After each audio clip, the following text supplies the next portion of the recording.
Buenas noches amigos, bienvenidos a una nueva experiencia de Beers and Politics, el tercer Beers and Politics en Loja.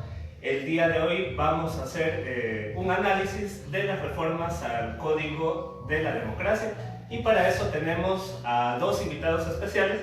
A mi izquierda me acompaña Pablo Ruiz y a mi derecha Israel Sen. Con ellos vamos a entablar una conversación de estas reformas que fueron aprobadas hace unos pocos días y vamos a tratar de conversar un poco de qué es lo que pasó o qué pasaron dentro de estas reformas y la opinión que tienen ellos sobre este tema.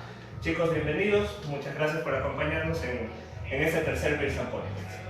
Gracias, Cristian, nuevamente muy contento de estar acá y de poder compartir con la gente que nos acompaña y con quienes están en redes sociales temas que guardan relación con la política del país, ¿no? Pablo.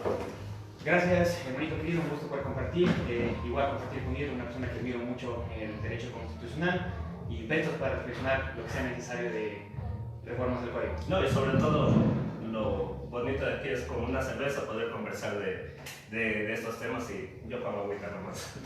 Perfecto. Vamos, comenzamos primeramente haciendo una retrospectiva de lo que a mi parecer, bueno, me pareció interesante, de lo que la presidenta del Consejo Nacional Electoral, Diana Tamari,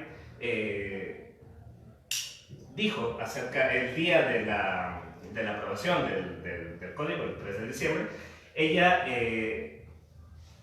reflexionó en Twitter acerca de la actuación del legislativo, tachando como una decisión histórica el hecho de que en el Ecuador a la democracia le dice sí a la equidad de género y le dice no a la violencia política en el tema electoral. Es una reflexión importante. No sé si decir que a lo mejor hemos avanzado un poco en el tema electoral con estas reformas. Tal vez avanzamos un poco en el tema de equidad de género, avanzamos un poco en el tema del control del gasto electoral. Tal vez nos estamos quedando en otros temas que a lo mejor debieron haber sido protegidos anteriormente. ¿Cuál es tu opinión, Pablo, acerca de lo que expresó desde el 3 de diciembre la presidenta del Senado? Ya. Hay algunas líneas comunicacionales que sobre todo manejan la Asamblea respecto de cuáles son las nuevas reformas al Código de la Democracia. Entonces, tenemos reformas desde el punto de vista de la participación, cuando hablamos de participación y equidad, que deben ser las cuotas de las mujeres, que terminan siendo progresivas, y también las cuotas de los jóvenes. Estamos hablando del papel de la nueva justicia electoral, si me puedo aprender todas las líneas comunicacionales, por ahí bien nos las vamos desarrollando. Está también la cuestión que tú dices de los fondos promocionales, los fondos permanentes y el gasto electoral. Está también la modificación del método de contra al método de Webster. Entonces, son como las 5 líneas comunicacionales. Empezando por la primera, un poquito de historia, creo que es también importante decir, este debate de las reformas, este Código de Democracia ya comenzó a surgir en 2017, en 2017 se apagó, lo volvieron a prender en 2018 y ahora entra justamente ya al debate en 2019, viendo ya la última cuestión y la decisión que toma la Asamblea. A raíz de eso todavía habrá que esperar la movilidad y la aceptación absolutamente de todo esto del presidente, esperando que no coincida justamente con los plazos que tiene antes del calendario electoral. Dando ese contexto, empezando por la cuestión de equidad de género, ¿qué es lo que nos plantean las nuevas reformas a raíz de la cuestión de equidad de género? Va a tildarse en el sentido de que las mujeres han sido históricamente excluidas, y esto lo dice la línea comunicacional de la Asamblea, esto va a ser muy objetivo. Las mujeres han sido siempre utilizadas en el relleno de las listas, luego vamos a ver la compenetración que están con las listas cerradas y el método de Webster, como hay estas fricciones y estas tensiones de ahí. Y ahora lo que se pide es que el 15% progresivamente en las siguientes elecciones, estamos hablando de 2021, tendrán que ser mujeres en listas pluripersonales, estoy hablando de asambleístas, luego vendrán justamente presidentes, y luego tendrán que subir a 30 y luego tendrá que ser 50%. Entonces, esto quiere decir que alrededor de 2025 el 50% tienen que ser necesariamente mujeres. Eso respecto de la equidad. Y respecto de las cuotas, exigen el 20% de los jóvenes que tendrán que también pertenecer a estas listas. Esa es la primera línea comunicacional como para comenzar a desarrollarlo. ¿Qué se puede ver ahí? Van a pasar algunas cosas, si bien y aquí Israel yo creo que puede ser un análisis ya más constitucional. Decía un anterior director que me pareció muy interesante, Daniel González, si hay como se garantiza la progresividad de los derechos en estas cuotas porcentuales que va 15, 30, 50. Digo, ¿reconoces derechos o no reconoces derechos? Aquí, como experto constitucional, lo sabrá explicar o no, pero eso es lo que decía el director.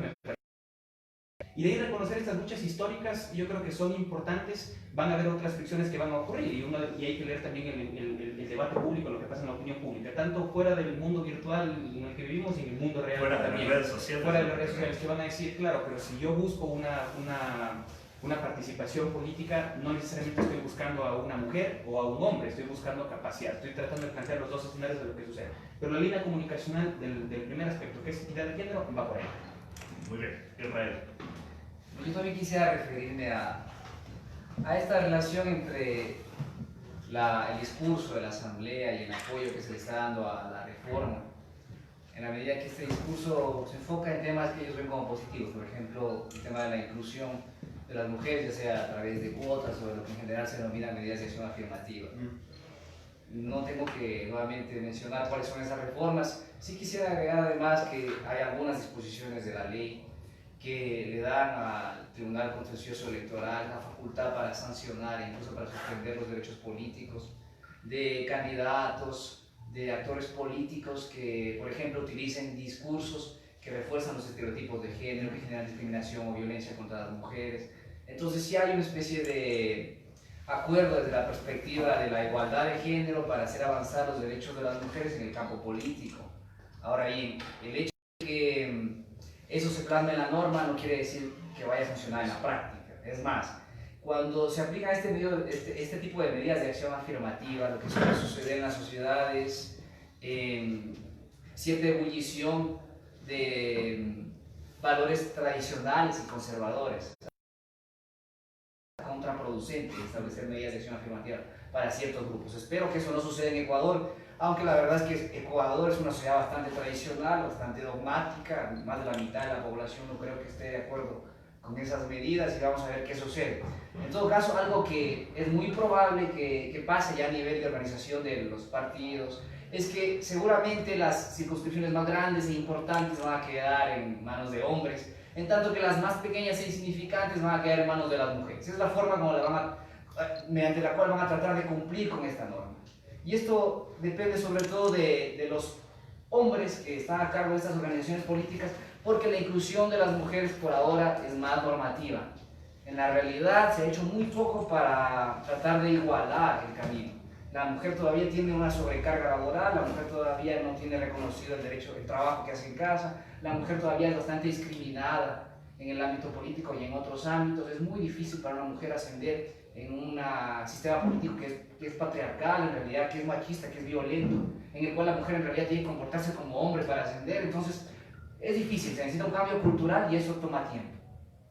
Alguien me decía hace unos días de que, sobre todo hablando del tema de la participación política de las mujeres y también de manera general, era de que las mujeres en estos momentos ya tienen todo, que ya no necesitan más, tienen todo.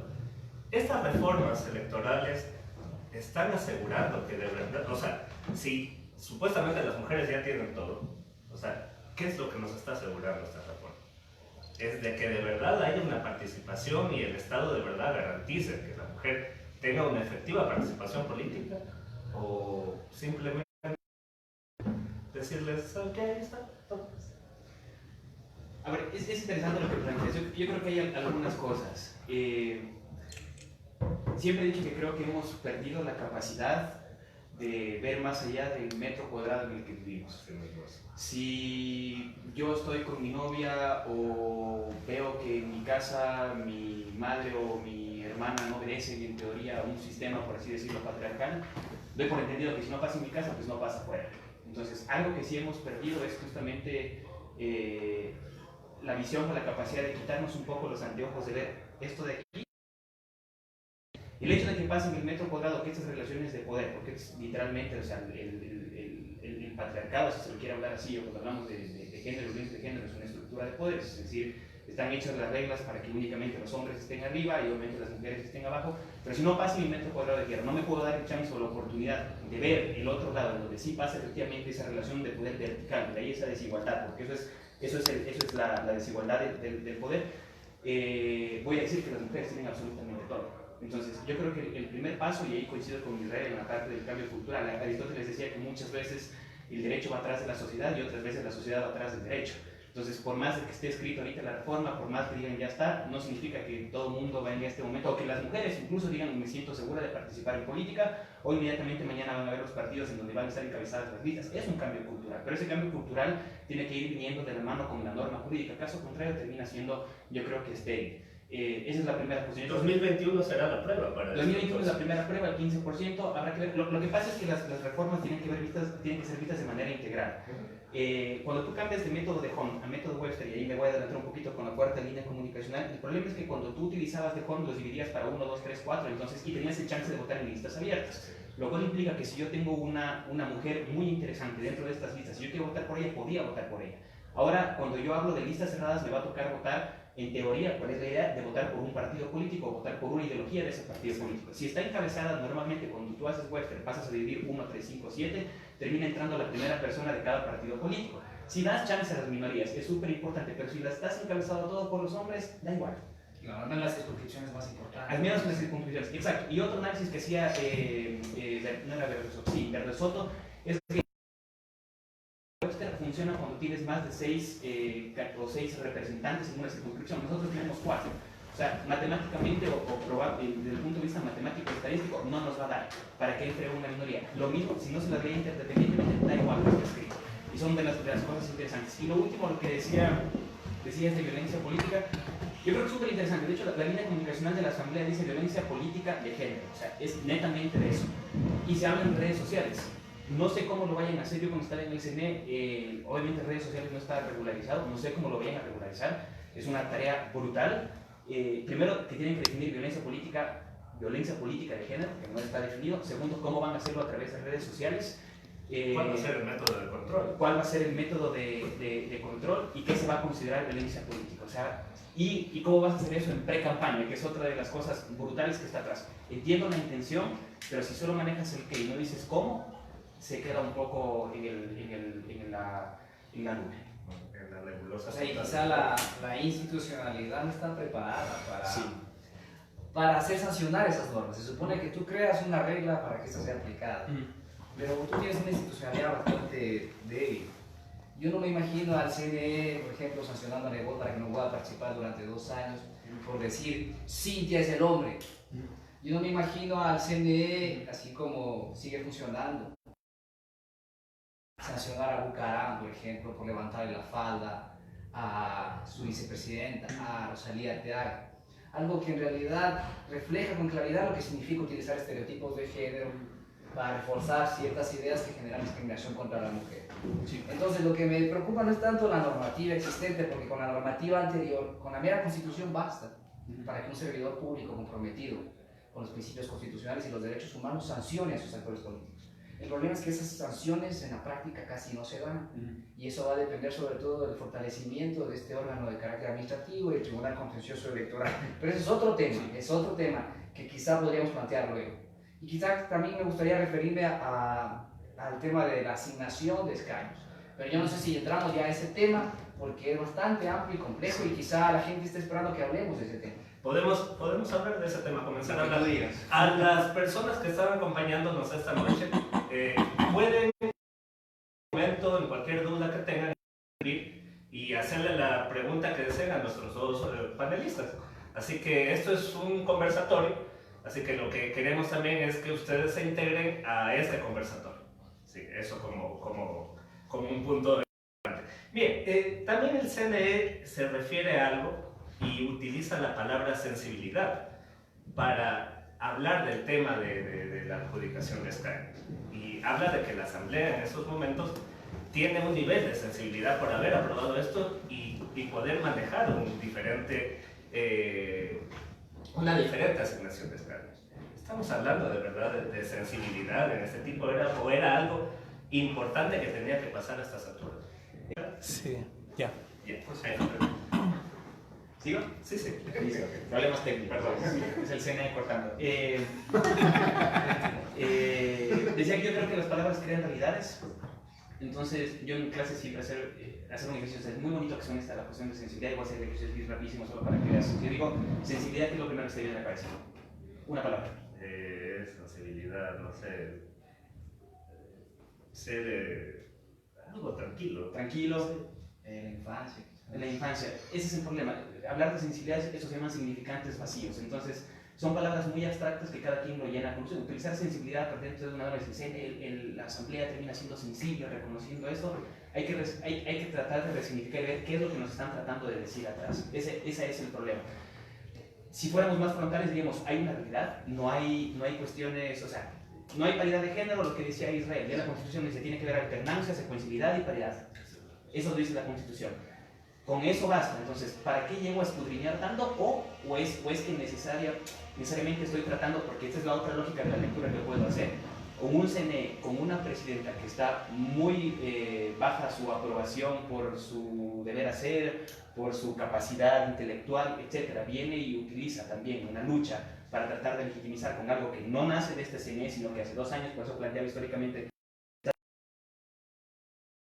¿Es plausible lo que pasa? Sí. ¿Hasta qué punto simplemente termina siendo algo que se pudo haber hecho a través de la Constitución, pero que termina siendo una norma, vuelvo y repito, estéril bajo la otra lógica? Entonces, sensibilidad me parece una palabra muy bonita, no sé si se llega a controlar, no sé si tengan coincidido también en esa parte de la capacidad, ni pre-campaña podemos controlar.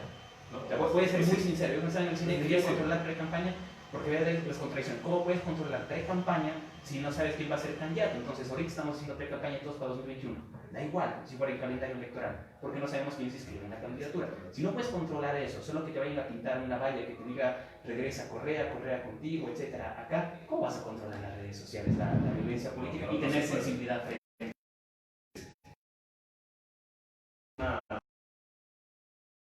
Sí, cuando hablamos de este tema de violencia de género de carácter político, sin duda alguna las medidas de acción afirmativa deben tomarse siempre y cuando se pruebe que en quienes a favor se toman esas medidas de acción afirmativa son sujetos de especial protección constitucional. La línea comunicativa es violencia política de género. En ese sentido, ¿es necesaria la medida de acción afirmativa para las mujeres? ¿O no estaría en juego acaso la meritocracia? Esa sería mi pregunta central, que lo hemos hablado y lo discutido también en clase de Derecho Constitucional con el doctor Israel. Entonces, quisiera para los dos me puedan dar su punto de vista.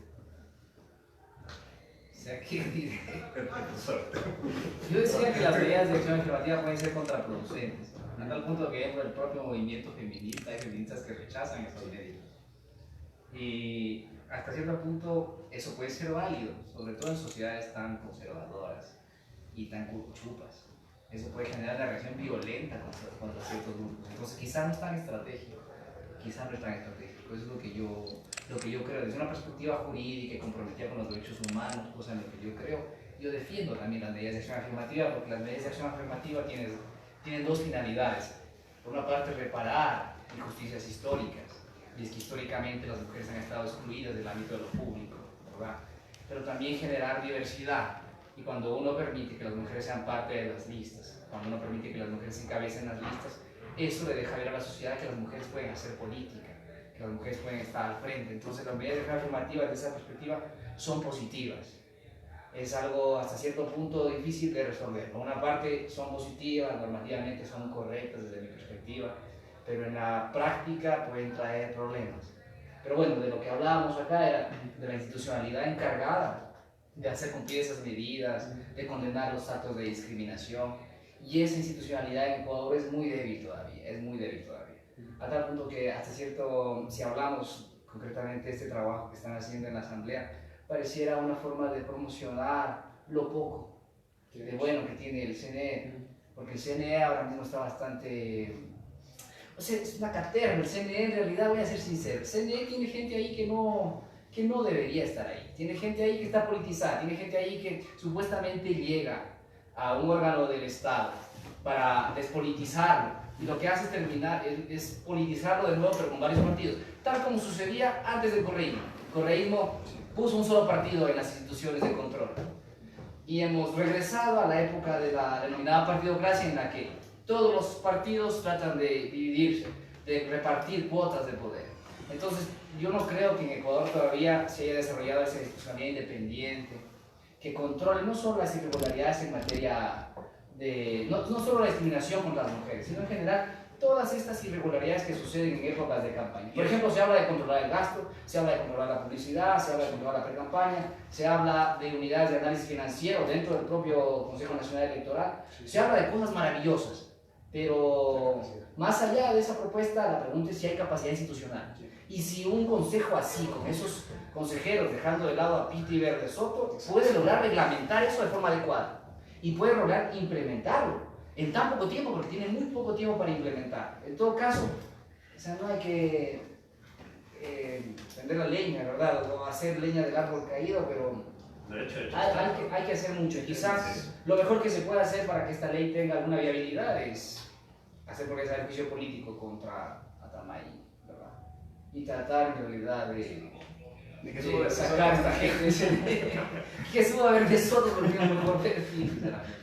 Y parece no estar politizado y más comprometido con la reforma. Y ya no volvimos a la época en donde la élite de todos los partidos a tener poder electoral, lo que en algún momento facilitó las cosas a algunos gobernantes para que lleguen al poder. Y eso es algo, o sea, en estos momentos no se va a poder controlar. No lo controlamos, no podemos controlar. ¿Qué va a pasar?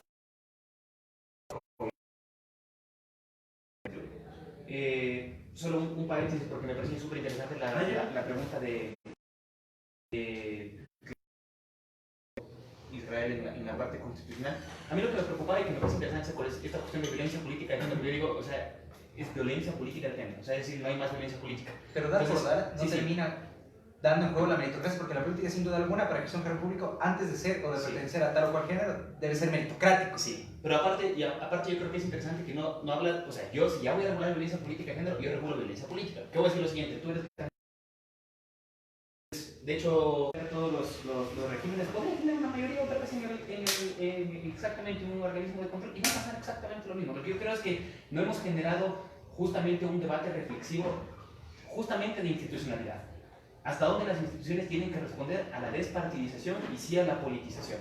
Pero no para Correa y no para la partidocracia, sino de manera general. O sea, hay que aprender a superar, diría yo, ojalá en algún momento lleguemos a superar todas estas taras de los que están aquí, superar al problema de la personalización de los partidos políticos y cómo esa personalización entra en las instituciones públicas. Ese es el problema, que pensamos en organismos e instituciones públicas en contra de personas o para beneficiar a personas y no en contra de un proyecto y no en favor de un proyecto de país y en contra de esas personas. Y eso es lo que nos ha permitido, creo que, superar algunas situaciones, algunas crisis, y hemos visto cómo 10 años antes a lo mejor habían crisis que eran tapadas.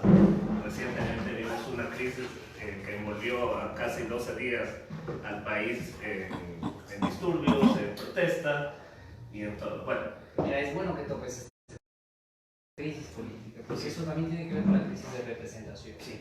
Y en teoría, las reformas electorales buscan mejorar la representación. Cuando tú pasas de un método que al parecer favorece a las mayorías a un método que resulta más proporcional, el método Webster, lo que intentas es que todos los grupos sociales tengan espacio en el órgano legislativo. Es solo que esta reforma que hicieron es totalmente insuficiente, en la medida que la variable más importante no tiene que ver con la fórmula, sino con el distrito, con la magnitud del distrito. Y los distritos, las circunscripciones son bastante pequeñas en Ecuador. Sí.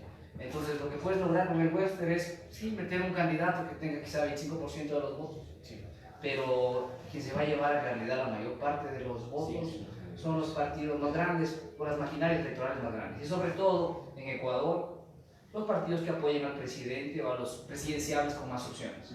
Porque cuando tienes elecciones secuenciales, lo que suele suceder, pasa en México, pasa en otros países, es que el presidente que logra ganar, ¿verdad?, que logra triunfar en las elecciones, se gana una mayoría también en la asamblea, lo que genera un poco más de gobernabilidad. Y no creo que con el cambio de la fórmula, como sostienen algunos, se vaya a generar ingobernabilidad. Yo creo que ese es un discurso más bien político interesado, porque en realidad no cambiaron lo de fondo, y lo de fondo son los distritos.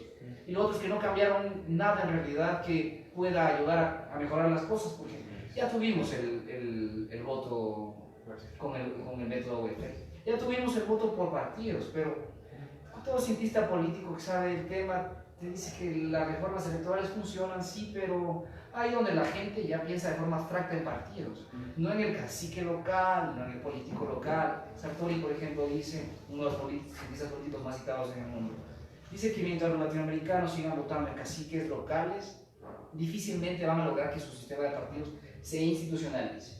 Y por ahora en Ecuador lo que tiene es candidatos partidos. O sea, tienes una maquinaria electoral al servicio de un candidato. Entonces, estas reformas electorales difícilmente van a cambiar esa realidad, sobre todo en las elecciones que se vienen. Entonces, el cambio de la fórmula no va a tener mayor significancia, no se cambió el distrito y por otra parte no se pensó en otros métodos que quizá podrían ser mucho más representativos. Por ejemplo, a mí me parece mucho más razonable si queremos generar conexión entre ese líder personalista y el candidato, cosa que tienes que hacer en un país que todavía es bastante incipiente en materia de institucionalidad, al menos fortalecer la relación de representante y representado. Si quieres hacer eso, quizás se puede empezar con un método mayoritario, como sucede en Inglaterra, como sucede en Canadá, como sucede en la India, como sucede en Australia, en el que básicamente tienes un distrito, un candidato, y el que tiene más votos se la lleva. Y si quieres ser más representativo, más bien permites que la gente tenga dos alternativas y pone, quiero que este vaya en primer lugar y quiero que este vaya en segundo lugar. Quizá ese tipo de métodos son más idóneos para que la gente se sienta más representada por los candidatos que van a la asamblea. Porque ahora mismo la gente no se siente para nada representada. Y ahí vuelvo al tema de la crisis para terminar. O sea, la mayor parte del país señalaba que salgamos de la crisis negociando. Pero la asamblea se apartó del asunto, se cerró, Se desapareció. el presidente rehuyó a todo tipo de debate. Es decir, la mayor parte de la población no estaba representada. Y yo temo que en realidad estas reformas no generen representación. Sobre todo porque es típico que el presidente llega con un plan de trabajo y a medio camino lo cambia. Y es típico también que cuando quieres activar la rotatoria del mandato no funciona. Entonces, las reformas electorales que se han propuesto no necesariamente van a resolver eso. No lo van a resolver. Y el tema de la representatividad todavía es un gran problema a resolver. Quizá no solo mediante reformas electorales, mediante otros mecanismos en los que no me quiero introducir ahora, pero no necesariamente, para terminar, pensaron en las mejores reformas. Eso es lo que yo quiero decir. Muy bien. Bueno, voy a cambiar a una reflexión. Se puede decir entonces que el camino está construido para los grandes monopolios de representación política en el país. Para los candidatos partidos, como dije, claro. Y si hablamos ya de personas, para para la gente que logre... Partidos de élites y no de masas. Es que igual lo que hay es partidos, o sea, no sé si de élites, ¿no? Porque tiene... No hay élite en la idiosincrasia. O sea, quizá económica, no, quizá económica. Pero esa es la parte fundacional de los partidos. Eso es lo que sucedió en el siglo XIX. En Ecuador, y quizá en eso me puedes ayudar a discutir, Pablo, en Ecuador no hay partidos de masa. No ha habido, no se han construido partidos de masa. Y mientras no se construyan partidos de masa, La 35 la no. gente va a votar por partidos. El partido de Correa no pudo haber sido en su tiempo considerado de masas, ya que es la agrupación de varios partidos. No, más bien era una maquinaria clientelar al servicio de un líder, era un candidato a partido. El correísmo o cualquier otra denominación sin Correa. La pregunta para definir si un partido está institucionalizado es si ese partido subsiste sin el líder. Y otra cosa, yo creo que depende qué determina masa. Gustave Le Bon, que es un gran psicólogo de masas, decía, y la masa tiene tres características. La masa es irresponsable, es sugestionable y es conservadora. Conservadora no desde un punto de vista ideológico, sino que siempre le gusta lo que ya tuvo antes. Entonces, viendo eso, o sea, una masa es un pensamiento colectivo irresponsable que está ahí. Entonces, podrías decir que no tienes un partido de masa, más bien el fenómeno Correa, yo lo trataría de explicar, es un outsider que vino y que rompió y aprovechó la brecha de la expectativa que estaba aquí, que se generó el significante vacío de la partidocracia y toda la circunstancia. Coincido plenamente que yo tampoco no veo un partido institucionalizado, y la muestra más clara ahora es que si Correa dice me voy con un partido que se llama Compromiso Social, en donde sus máximos dirigentes están presos, a la gente le da igual, porque siguen a una persona. Porque la gente es la personificación de la política en vez de la política, que es lo que deberíamos buscar. Y ese yo creo que es uno de los grandes O problemas. sea, si hay cierto grado de institucionalización en el sistema de partidos ecuatorianos, tiene que ver con el partido del movimiento indígena.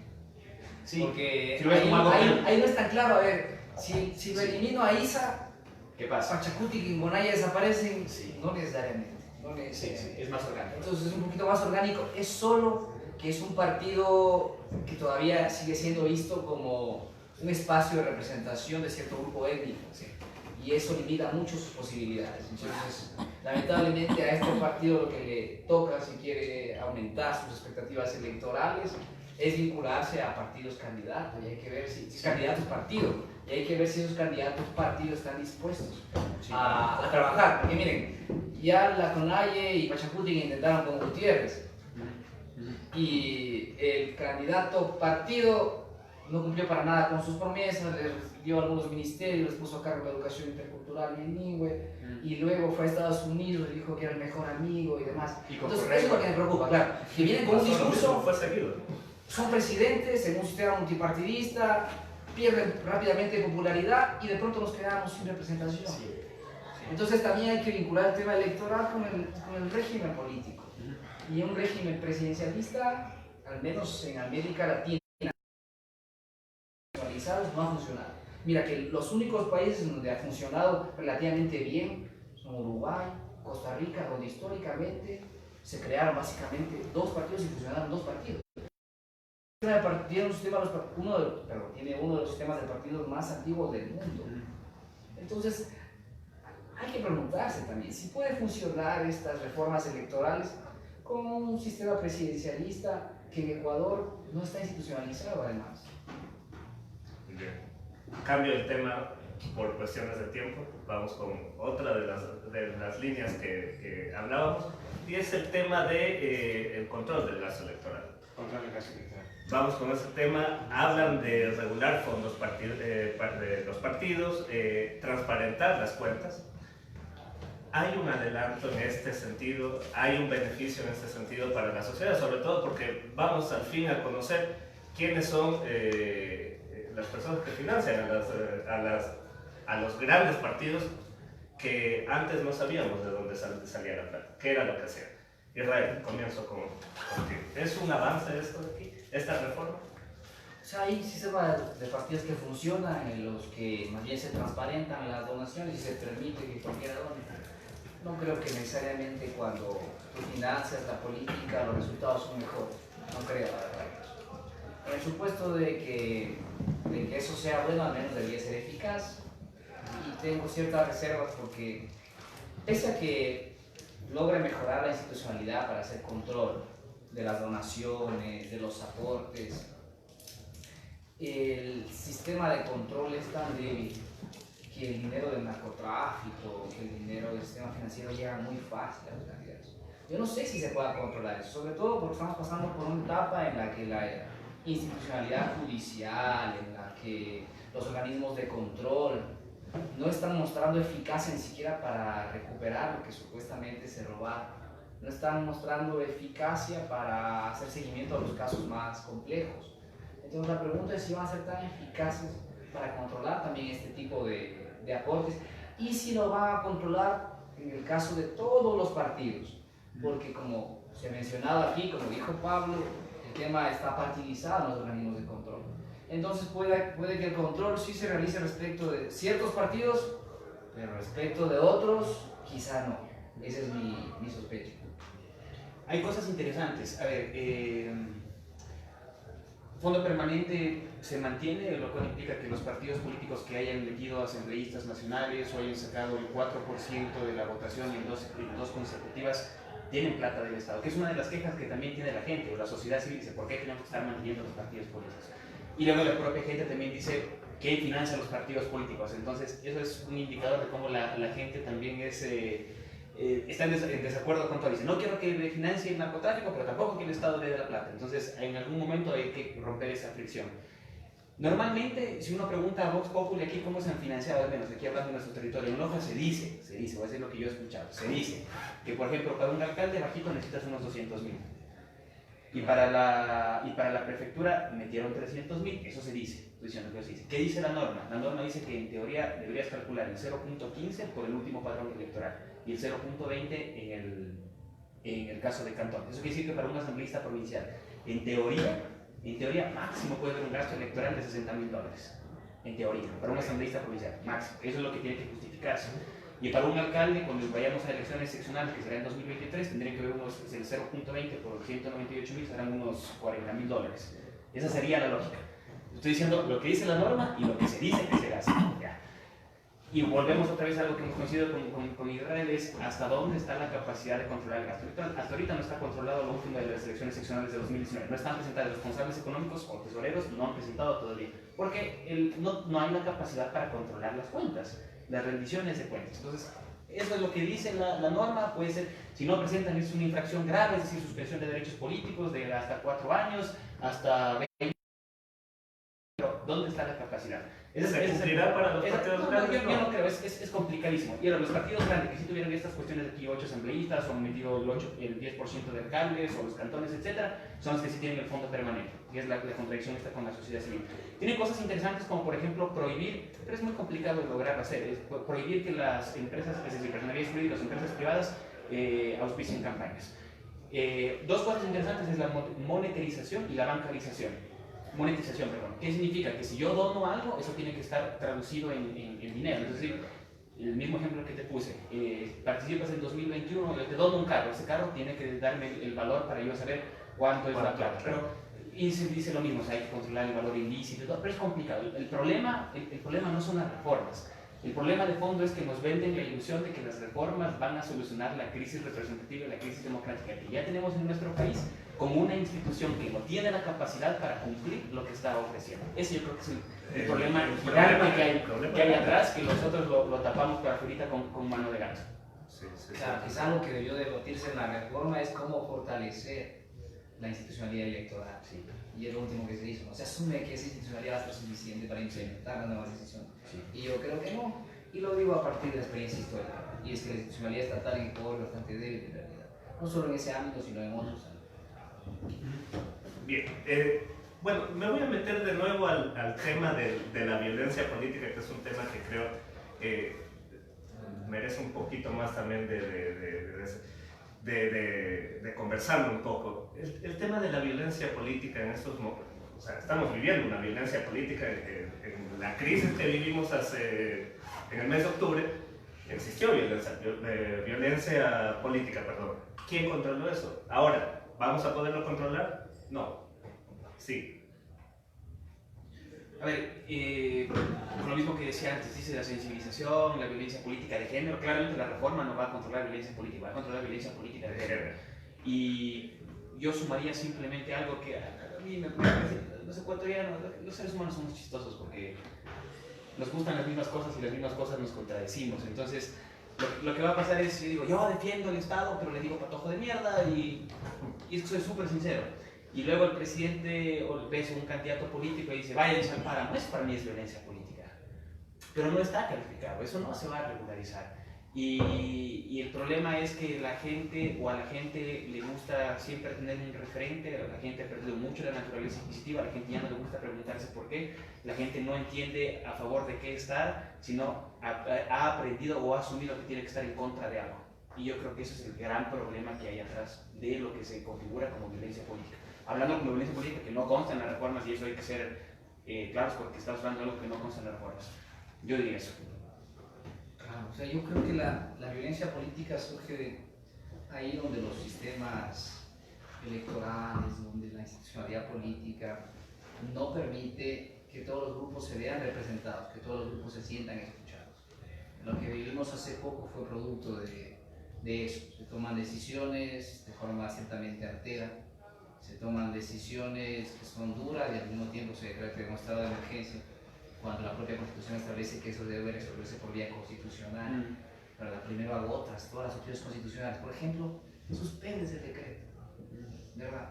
Haces eso y de pronto se acababa el paro. Pero no, porque el sistema representativo no tiene ningún interés ni siquiera en participar de la reelección. Y ahí donde no hay interés en seguir en la carrera política, el presidente puede gobernar de espaldas al pueblo y los diputados que saben que no tienen futuro político, más bien son totalmente obsecuentes con sus partidos, con sus líderes, con sus caciques. Entonces es complicado generar representación de esa forma. Eso puede mover a ciertos grupos a actuar violentamente. Y esto es lo que vimos. Y yo creo que en Ecuador incluso hay una infraestructura de movimientos y grupos que están dispuestos a usar la violencia política. Estoy hablando de la violencia violencia física. O sea, ya irnos al extremo del... Claro, si el sistema no resuelve estos problemas de representación de esta parte de la sociedad, lo que podemos ver es eso. Aunque habría que ver cómo se resuelve esta lucha entre estatistas y antiestatistas. Yo creo que es la principal división que existe en Ecuador. Y tú tienes entre los estatistas a los correístas, pero también tienes al movimiento indígena. No estoy haciendo una evaluación, no estoy condenando al estatista. Y tienes entre los antiestatistas a toda la gente que cree que más bien debe gobernar las cámaras de la producción, ¿no? Porque es el antiestatismo en Ecuador, es una especie de liberalismo hacia conveniencia. Entonces estos dos grupos están enfrentados y es muy probable que estos dos grupos tengan buena representación en las próximas elecciones, en las elecciones presidenciales. Quizás esos grupos se ven bien representados, podríamos eliminar la violencia o podríamos canalizar de mejor forma la violencia política, pero esa violencia política que trae muertos, que trae serios problemas para la convivencia democrática y para la estabilidad del país. Esto quiere decir que, o sea, bueno, para el 2021, bueno, desde ahora, vamos a tener problemas en realidad para manejar el tema de elecciones. Bien, haciendo una alusión o una interrogante más bien hacia ustedes. El tema de esa crisis de representación también se la podría tomar en el caso de que, por ejemplo, la parte conservadora o la parte de mayor recursos, en este caso de la costa, ese típico mensaje descalificador, los indígenas no me representan. Y son los primeros, por ejemplo, a hablar de Venezuela o Bolivia y hablamos ahí una contradicción en temas de representación, ¿no? También ese lenguaje de tal persona no me representa, a pesar de que tenemos reglas del juego que determinan, al menos en una débil democracia, para ser exactos, en una anocracia, lo que está sucediendo en nuestro país. Entonces, directamente ese discurso de me representa tal o no me representa tal, ¿cuánto coadyuva esta crisis de representación? Ya, yo no sé por qué asusta tanto, o sea, es indignante lo que hizo Nebot, totalmente indignante, hay que rechazarlo, pues lo mismo que sea Correa. O sea, el problema es que, vuelvo y repito, tenemos memoria cortoplacista, entonces al último al que tenemos que darle es Nebot, pero es lo mismo, o sea, de izquierdas, derechas, etcétera, es algo que está enclaustrado. Nadie se asombró tanto cuando dijo, gordita horrorosa. Eso es violencia política de género. Ahí sí es de género, si lo quieren ver. Pero es lo que está atrás. Uno.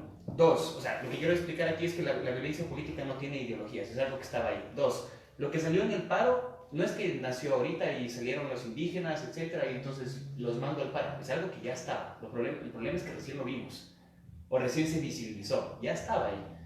Si yo digo aquí, los lojanos, en teoría, no debemos tragarnos con los cuencanos. Y eso nos enseñan desde chiquitos, de estructura social, que te dice la regla es aquí, no tenemos que llevarnos con los cuencanos. Los cuencanos serán viceversa, cuando lleguemos a Quito, los lojanos nos van a decir son de provincia, y nosotros por herencia nacemos y decimos monos a los que son de la costa. Eso también es mandar al páramo a alguien. Eso es lo que yo quiero decir, sino que hay cosas, y esto decía Foucault, que es muy interesante, que normalizamos y otras cosas que no normalizamos. Decir monos estos de aquí está normalizado, y para mí es igual de ofensivo que mandar al páramo.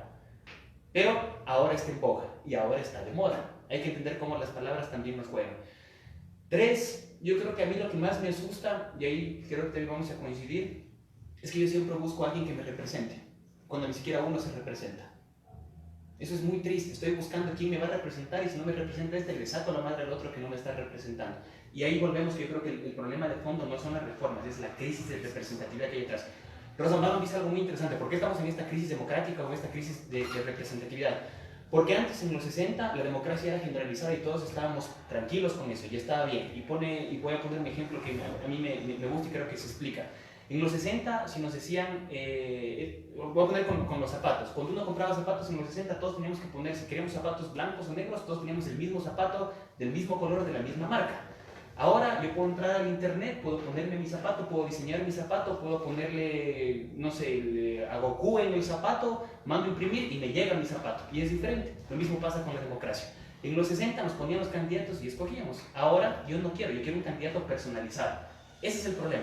Entonces, ¿cuál es el problema que hay atrás? ¿Por qué está la crisis de la representación? Porque yo quiero ya una democracia que no sea generalizada, sino una democracia que sea particularizada. Uno. Dos, las TICs nos conectaron. Y nos conectaron tanto que yo ya no quiero una democracia alejada. Eso se llama una democracia próxima. Es decir, yo no quiero ya solo votar cada 4 años. Aunque sea para joder o para escribir en Twitter, quiero que me responda. Y si es que es el presidente, que me responda. Eso es proximidad. No quiero la ilusión de estar cerca de mi candidato. Quiero que esté cerca. Esa es proximidad. Y la última que él determina, que es la cuestión de la imparcialidad, que es que por más que gane alguien de mayorías, tiene que aprender a respetar las minorías. Ese yo creo que es el trasfondo de la verdadera crisis de la democracia que está atrás, que no solventa para nada, ni soluciona para nada las reformas. Es una manita de gato que está por ahí. Pero yo diría, esa es la crisis, y lo otro es, las palabras crean realidades, pero nos encanta la moda y la posverdad, y no creo que estamos todavía en la capacidad de reconocer esa partecita. O sea, desde esa misma perspectiva, desde el problema de la representatividad, el primer cientista político que empezó a hablar de los partidos políticos fue Mauricio, en español, Duverger, que en francés se pronuncia diferente. Y él sostenía que los partidos tienen una creación interna y una creación externa. Y allí donde los partidos florecieron, donde todavía son fuertes, la creación fue externa, a tal punto que la gente tiene más pertenencia a la cooperativa, al sindicato, y a través de la cooperativa y el sindicato es parte del partido. Entonces, si queremos resolver la crisis de representación, tenemos que preocuparnos más por la asociatividad a nivel social, valga la redundancia. En Ecuador, menos del 10% de las personas somos parte de algún tipo de asociación. Entonces, con un nivel de asociatividad tan bajo, es muy difícil que los partidos resulten representativos de determinados sectores e intereses. Es necesario entonces que la sociedad civil se fortalezca. Solo con una sociedad civil fuerte, organizada, es posible que los partidos se fortalezcan. Y por eso es que la tarea pendiente no está en el sistema político, la tarea pendiente está más en el ámbito de la sociedad civil. O sea, estamos muy críticos, tenemos mejor formación, conocemos el mundo, pero por otra parte seguimos viviendo de forma bastante individualista, bastante aislada. Y, por ejemplo, yo quiero reconocer, ahora que estás aquí, que tú eres, por ejemplo, una persona que intenta generar capital social. Y eso es bueno, porque generar capital social es lo que debemos hacer si queremos construir democracia a largo plazo. Al menos así lo sostiene un cientista político como Putman, que señala que si en Italia del norte las cosas funcionan es porque allí el nivel de capital cultural es mayor. Entonces, el capital cultural acá es un problema grave, hay que promover más la asociatividad, la participación, y quizá mejorando las cosas a nivel de la sociedad civil tengamos mejor representación partidaria. Bien. ¿A qué conclusión llegamos con estas reformas? No hay representatividad. Esto es, como decía Pablo, una manito de gato nomás estas reformas. O sea, yo creo que lo que no tiene que pasar es que no tenemos que comernos el cuento. Creo que son avances importantes, creo que algo que decía también Israel ahí, o sea, ya está dada, hay que trabajarla, hay que apoyarla, hay que corregirla, sí hay que corregirla, pero lo que no puede pasar es tragarnos el cuento, decir que esto va a solucionar algo que es mucho más profundo. Estas son formas, o sea, da igual. Si la gente igual espera que cada 4 años se le solucione, y por eso yo también, así como se echa el derecho, se echa la responsabilidad de la sociedad civil, y la gente espera que cada 4 años se solucione todo. Cuando yo voy a votar, no va a pasar. Da igual de Holmes, da igual Webster, da igual cualquiera de los otros 122 métodos probabilísticos que hay para asignar escaños, da igual. Si la gente no se empodera, si la gente no comienza a construir una democracia de abajo hacia arriba, si la gente no pone en tela de duda las relaciones de poder vertical, si la gente no recupera la naturaleza inquisitiva de preguntarse por qué, si la gente no vuelve a tener algo que ya hemos perdido, que es la capacidad de sentir empatía para entender, porque eso es democracia, aprender a vivir juntos en la diversidad, y ya perdimos todo eso. A cerrar. Esto no arregla. Esto nos dice, por aquí tenemos que trabajar. O sea, si la gente no come ese cuento, yo creo que es importante, es una forma, pero el fondo. Y el fondo cuesta más, y el fondo no es capital político, y el fondo a veces no permite que todo el mundo te aplauda. El fondo a veces lastima mucho. pero yo creo que los cambios profundos también merecen grandes sacrificios y es algo que tiene que comenzar a debatirse. Bien, Rael. O sea, yo creo que no necesariamente las reformas son negativas. Tienen su lado positivo, es solo que parten del mismo paradigma de la ciencia política liberal en Ecuador, que cree que haciendo reformas a nivel de las leyes electorales el sistema político va a funcionar. O sea, no se dan cuenta de que el sistema político en realidad depende más de los clivajes sociales, del nivel de organización de la sociedad, de la fortaleza del Estado. Algo a lo que llegó un cientista político muy conocido, que conoce muy bien América Latina, una conclusión a la que llegó, es que en los países andinos donde existe tanta inestabilidad, hay que fortalecer a la sociedad civil y hay que fortalecer el Estado. Somos bastante abiertos en temas de participación y de representación, todo el mundo puede llegar, pero nuestros estados son bastante débiles. Y son bastante débiles quizá porque la sociedad civil todavía es débil. Nuestros estados son incapaces de resolver ciertos problemas graves en materia de política pública. El sistema educativo ecuatoriano está destrozado y sin embargo el Estado no da respuesta a esos problemas del sistema educativo. El sistema de seguridad social está destrozado y el Estado no puede dar respuesta a esos problemas de seguridad social. Entonces, hay que recuperar esta idea de que el Estado debe mejorar, de que el Estado debe racionalizarse, debe ser mucho más abierto, debe ser más democrático. Entonces, hay cosas que todavía tienen que cambiar y que tienen mucha más influencia en el funcionamiento del sistema de partidos que las reglas electorales, sobre todo en países como los nuestros. Sobre todo en países como los nuestros. Yo no te voy a decir que un cambio en las reglas electorales en otros países pueda ser, sea tan intrascendente, pero acá estos cambios que estamos haciendo de alguna manera van de la mano con lo que ya había sucedido, simplemente han ratificado algunos principios constitucionales. Entonces cambios así no van a cambiar, no van a mudar. A generar ningún cambio importante sobre todo. O sea, algo de fondo. O de fondo, más de fondo. Bueno, si es que alguien del público todavía tiene alguna pregunta, Sí, precisamente sobre la discusión de la apatía por la política de las masas sociales, ¿no? El Estado realmente no le interesa también, no le conviene de hecho que la sociedad o las grandes masas sociales se interesen dentro de la política, por eso precisamente tenemos este sistema de representación, ¿no es cierto? Elegir a alguien para que se encargue de nuestros problemas y después de 4 años veremos si es que funcionó o no y vamos seguiremos las prácticas, ¿no? De ahí lo que mencionaba Chantal Mouffe, o sea, ¿por qué llamarnos cada 4 años cuando realmente la sociedad debería participar de forma constante a través de, por ejemplo, digo yo, la democracia directa como un método de participación que debería fortalecerse dentro de él? Pero vuelvo al mismo punto del principio, al Estado no le interesa.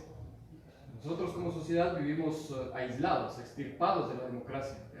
¿No? Elegimos a un grupo de personas para que se sienten ahí a debatir las leyes que nos rigen a todo el país, pero no les interesa que el resto participemos. Entonces, yo creo que ese tira y jala que tiene también es precisamente lo que le conviene a los grandes partidos políticos, a los monopolios de la representatividad dentro del sistema político, y que en esencia nos aleja como sociedad.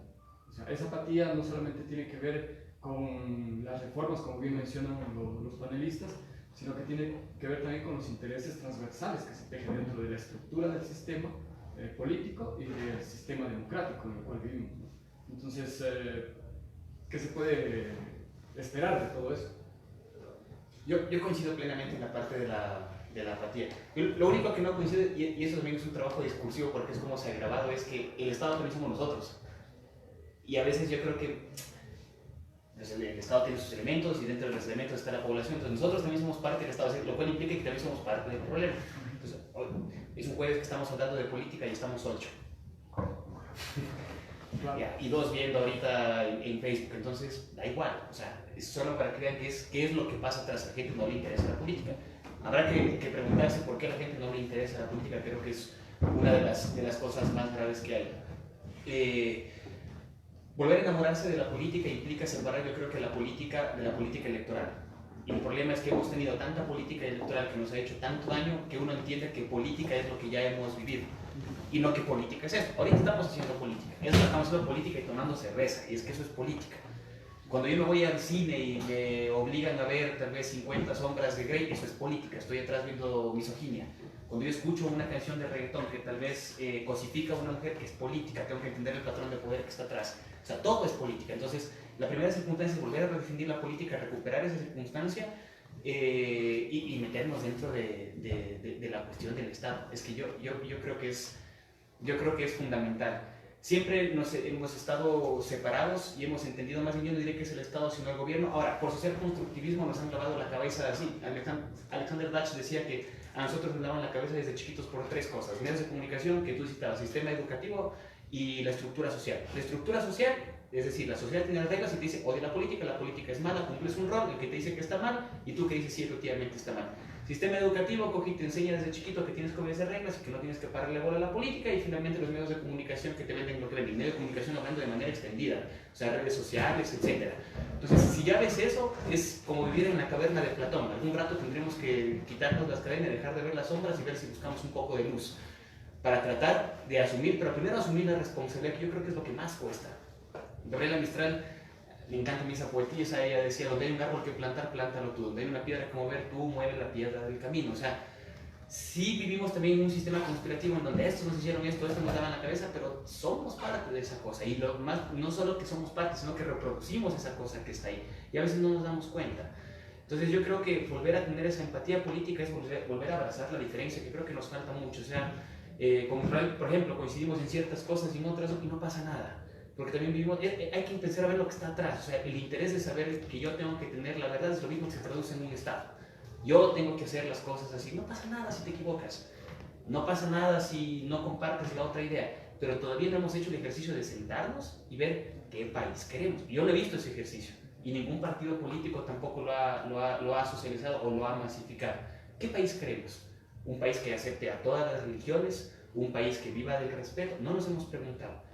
Nunca en la historia republicana habrá que tomar en alguna batuta, y yo también coincido en esa parte, en cómo deben hacer eso de la sociedad civil, para ahí sí comenzar a hablar de Estado. Pero ahí no se teje también las lógicas y siendo quizás un poco más marxista, el tema de las clases sociales. O sea, veamos quién participa en política, quién tiene la posibilidad de participar en política, y vamos incluso al tema de la teoría de las élites políticas, Mosca, Nietzsche, Pareto, ¿no? Entonces, ¿quiénes son los que estamos aquí? Sí, tenemos tiempo para participar de eso. Pero vamos a las grandes masas sociales, y es ahí un poco donde iba, ¿no? Porque la apatía de la política. La gente tiene que trabajar para sobrevivir y no le queda tiempo para participar en espacios como estos. Entonces, sigue siendo la política, o sigue siendo la democracia, sigue siendo la política, el sistema de partidos, grupos u organismos de élite, de clase, como se le quiera determinar, como se le quiera conceptualizar esa parte. ¿Cómo romper ese monopolio? Sí, pero esa es una manera de explicar ese fenómeno. O sea, yo digo, el marxismo analítico es una de las maneras de explicar. Habría cómo explicarlo desde el conductismo, del institucionalismo, del social constructivismo, del estructuralismo. Es decir, ejemplo, la gente va a participar en política si tiene plata. Punto. La economía, da igual las clases. O sea, hay gente que comienza a hablar de estratos. Por ejemplo, aquí tal vez no te dirías clase alta, clase media, clase baja, pero tal vez estrato cultural, que es mucho más profundo. Sí. Pero también yo creo que está en la responsabilidad que está aquí. Si es que tú como marxista que estás aquí y reconoces que somos, voy a ponerme en el punto marxista, ¿no es cierto? Somos élite económica y estamos hablando de política, hasta donde tú mismo reproduces la misma estructura social que va a obligar que la persona que no tiene chance de estar aquí siga estando en donde está. O sea, me refiero a que siempre hay cómo hacer algo. Y el mismo fenómeno como variable dependiente, como fenómeno puede ser explicado de diferentes maneras y diferentes teorías políticas, que yo creo que es interesante. O sea, no abrazar nada como que fuera verdad absoluta ni dogmática. Me encanta a mí también la posición marxista, pero no siempre explica todas las cosas. Yo creo que tener una diversidad de teorías que explican diferentes fenómenos sociales también es interesante para entender las estructuras sociales que se manejan atrás. Pero completamente de acuerdo desde la teoría marxista. No, más bien un poco era cómo democratizar eso. Y la otra era la cuestión de la responsabilidad. O sea, nos quejamos de que no tenemos participación. La Constitución nos garantiza iniciativas populares normativas. La Constitución nos dice que ahí está la silla vacía. Nadie usa. Yo no lo he usado. Y estoy hablando de participación. Es que hay que aprender a asumir. A eso voy yo. Y luego digo, este concejal no me representa, pero no miro tampoco una reunión de cabildo. Entonces, aprenda a asumir su error. Darío Loja, el otro día comentó por Facebook, dijo, estamos trabajando presupuesto participativo. Nadie le dijo nada. Y luego nos quejamos. Entonces, no jodamos si no hacemos nada. A eso voy yo. O sea, si no asumes lo que estás dispuesto a no hacer, no exijas que alguien haga lo que tú no tuviste la capacidad de hacer. A eso voy yo. O sea, nos encanta el doble discurso en esa parte. O sea, completamente de acuerdo, pero sí somos irresponsables, todos. Claro, pero ahí yo quisiera profundizar y sin ánimo de cortar el tema de Jan. No, Pero sí existen lógicas de trasfondo dentro de todo eso. O sea, sí. Insisto, no todos podemos. Sí, Y completamente. el tiempo, la economía, Sí. las obligaciones, eso es lo que nos impide. Entonces, yo sí creo que no solamente es de hablar de responsabilidad y responsabilidad social, sino que también existen prácticas, existen lógicas sociológicas que nos impiden e impiden a la gran mayoría poder inmiscuirse en esos temas, ¿no? Porque, bueno, ahí sería un tema de profundizarlo. Sí, sí, los clivajes que tú mismo decías para Claro, hacer o sea, la Lo que pasa es que en América Latina más de la mitad de la población está excluida. Es cierto que nosotros a veces nos rasgamos las vestiduras y pocos en realidad nos comprometemos para cambiar las cosas, pocos nos organizamos. La mayoría llevamos vidas bastante futiles, bastante consumistas, bastante ajenas a la mayor parte de nuestro pueblo. A tal punto que el nivel de solidaridad entre nosotros es bastante bajo. En América Latina es bastante llamativo. Pero por otra parte tienes el resto de la población, estoy hablando casi la mitad de la población excluida. Si en Alemania funciona la socialdemocracia es porque tienes sindicatos, es porque tienes gente vinculada a intereses de carácter material.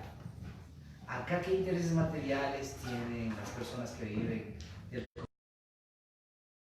¿Quién nos puede movilizar? Por lo general, quien los moviliza es el populismo. Es el populismo que les ofrece hacerles una canchita, ponerles agua potable, poner el tendido de luz eléctrica. Pero más allá de eso es bastante difícil politizarlos debido a que intentan subsistir día a día. Entonces, ahí definitivamente quien debe cargarse de eso es un Estado que brinde educación de calidad. Una sociedad civil que tiene ventajas, estoy hablando de una minoría, que debería ayudar más a estos grupos subalternos de la sociedad, dominados, excluidos históricamente. Y por otra parte, o sea, un desarrollo económico que sea más inclusivo, que los incluya a ellos de alguna manera. Solo entonces tendríamos quizá la participación política de estas personas. Es un problema de exclusión en el fondo. La mayor parte de cientistas sociales en América Latina coinciden en el que un problema grave de América Latina es la desigualdad. Somos el continente más desigual del mundo. Y ni los regímenes populistas, ni los regímenes de derecha, ni los regímenes de centro, ni los de centro-izquierda hacen mucho por eso, a tal punto que el problema crónico de Ecuador desde el inicio del siglo XX sigue siendo el mismo problema hoy en día, el subempleo de la mayor parte de la población. Entonces hay que buscar soluciones a ese problema. También se puede hacer quizá cambios en el régimen político, porque como tú mismo decías, la gente espera 4 años para hacerse sentir, para manifestar sus opiniones, ¿verdad? La gente cree tener poder porque vota por un presidente. Y es que todo el sistema político depende de una persona. El problema de un sistema político así presidencialista, hiperpresidencialista, como el ecuatoriano, es que ese presidente puede ser muy brillante o puede ser un completo pelmazo. Entonces el problema es que si ese presidente termina siendo un completo pelmazo, todo el sistema político entra en crisis. Todo el sistema político entra en crisis. Y la gente también no tiene otros incentivos para participar porque cree que con votar al presidente, que es el que le pone luz, agua y demás, resuelve el problema. Entonces, también hay que darle importancia a las reformas institucionales. Y quizá hay que repensar el presidencialismo en Ecuador. Hay que repensarlo así como está planteado el presidencialismo en Ecuador. Es un sistema que desincentiva la participación, porque concentra mucho poder en un solo hombre. Y como digo, concentrar poder en un solo hombre, que no sabemos qué características tendrá, es bastante riesgoso. Y quizá eso nos puede condenar a la inestabilidad de por vida, porque no sabemos quién va a venir. Y eso hace que todo el sistema dependa de un ser de carne y hueso, que además no es un hombre de partido, es un hombre que crea un partido para ser presidente. Es decir, no viene de un proceso previo, no viene de organizaciones sociales. En realidad es un cualquiera, por decirlo de alguna manera, que es presidente. O es un cacique que tiene cierta experiencia en cierto sector, que es presidente. Entonces, eso es perverso desde la perspectiva de la institucionalidad política, de la institucionalidad democrática. Y por eso es que hay que repensar el presidencialismo en Ecuador y la institucionalidad en general. Solo que, claro, es muy riesgoso venir y cambiar las instituciones de la noche a la mañana. El propio Ayala Mora critica a todos aquellos que promueven el semipresidencialismo porque fue un fracaso en el siglo XX en Ecuador, cuando intentamos un régimen semipresidencialista. Entonces hay que hacer ciertos cambios, pero con mesura, pensando bien, porque tampoco queremos que las cosas se agraven tanto. Aunque en realidad con el presidencialismo vamos de crisis en crisis, de golpe en golpe, inestabilidad en inestabilidad, entonces habría que pensar bien si quizá lo que conviene es una reforma más de fondo. Bueno, agradecemos a todas las personas que nos acompañaron esta noche en Beers and Politics, deseándoles también que las fiestas que vienen de Navidad y fin de año las pasen bien. Así que también a las personas que nos ven a través de las redes sociales, de parte de los consultores y de los que hacemos Beers and Politics, que tengan unas felices fiestas. Esperamos verlos en el próximo capítulo de Beers and Politics con alguna otra temática. Muchas gracias, Pablo, Israel, gracias por sus aportes, y también a las personas que nos han acompañado, muchas gracias también. Nos vemos.